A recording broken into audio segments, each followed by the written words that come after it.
post-game with Stetson head coach Bria. The Hatters win 90-74 over Indiana State. You said you needed to play better than you did Saturday to get a win, and that certainly was the case. Talk about the game. Played a lot better, just a lot more in sync. You know, I felt like, I mean, Indiana State, they're a good team. They're very well coached. They pressure well. I mean, they're big. So we knew we had to play well. And considering how we played in our last game, you know, we just didn't have a lot of energy. I felt like we had a lot of good energy today. And I thought we handled the pressure really well.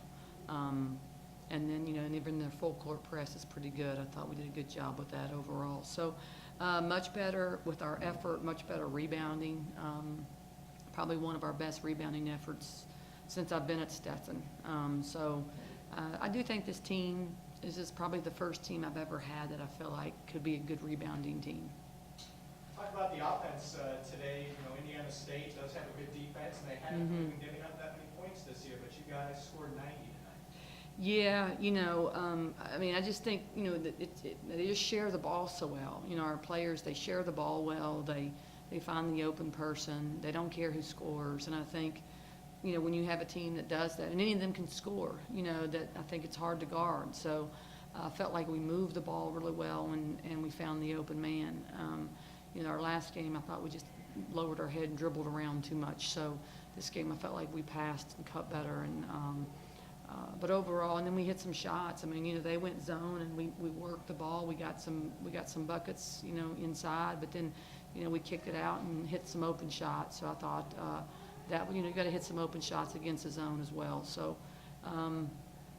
you know, I like the fact that we have a lot of people scoring. I think that's just harder to guard and puts us in a better position to win games. You guys kept building double-digit leads in the second half. Indiana State would cut it right back to 6 several times. Yeah. Well, how were you guys able to hold them off? Well, we knew they weren't going to go away. I mean, you know, they're picked first in the Missouri Valley. They're going to have a great season. They're a great team. They're very well coached. I've known Terry a long time, have a lot of respect for her.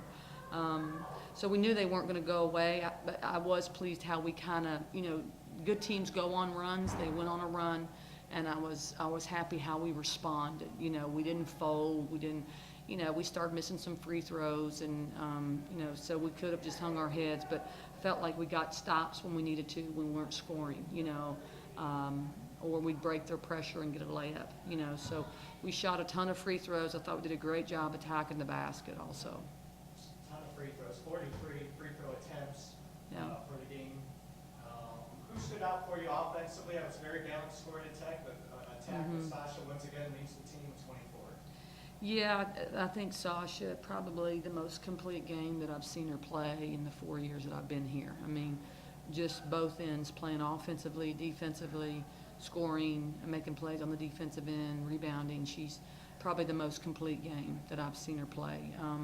So I'm encouraged by that because we need her to do that. You know, I was just really impressed with Brianti Saunders. I felt like she hit some key shots, made some key plays. Like when they would go on a run, she would come down. She made that 1-3 when they really cut it, and that put us back up to 9.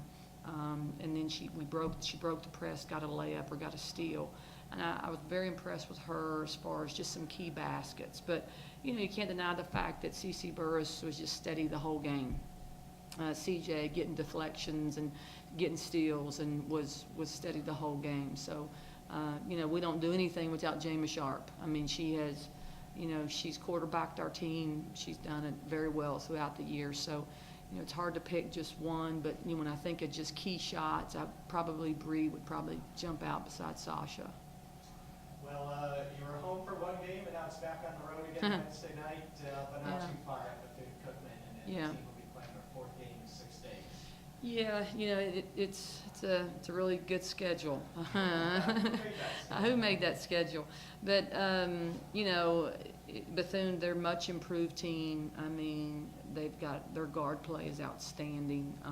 You know, they've got 3 guards that can step out and or they can knock down a 15-footer, and they've got a couple of them who really knock down a 3. So they're going to play good defense. They're going to be scrappy, and you know, to go over there and play, it's a lot harder. I mean, it's a tough environment. You know, they get a lot of people to come to their games, and It's going to be a tough environment. It's going to be tough for us because it is our fourth game, you know, after some long road trips. So it was great to be back home, but, you know, we'll have our work cut out for us in 2 days. Thank you, Coach. Good luck. Thank you.